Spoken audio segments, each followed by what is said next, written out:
मानगेदेर प्रमद बर' बिथांनि दैदेननायाव जोंनि हान्जाया दान मोननैनि सिगांनो जानजि खाफ्राबाय। बिसायख'थिया गाबोन जा समफोर जा थामजिया जा जोंहा बेयाव बुंनांगौ गैया। बिसायख'थिया सानसेबाबो जाखागोन।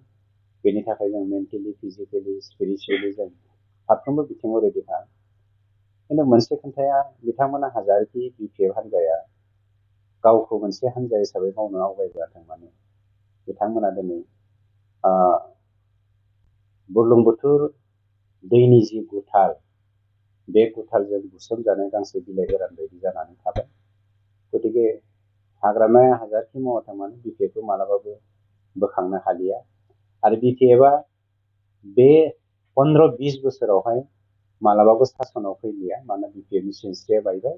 BPF होनोबा हाग्रामाल'सै। बाखि जेसेबां लिडारफोर दङ बिथांमोना गासैबो UPPL दोलोआवनो जइन जानानै फैगासिनो दङ। आरो खोब खम समनि गेजेरावनो आंथ' सानो इसोरा बिदि दा खालामथों, हाग्रामाया माने सुइसाइडेल मोनसे डिसिसन लायाबानो जाबाय।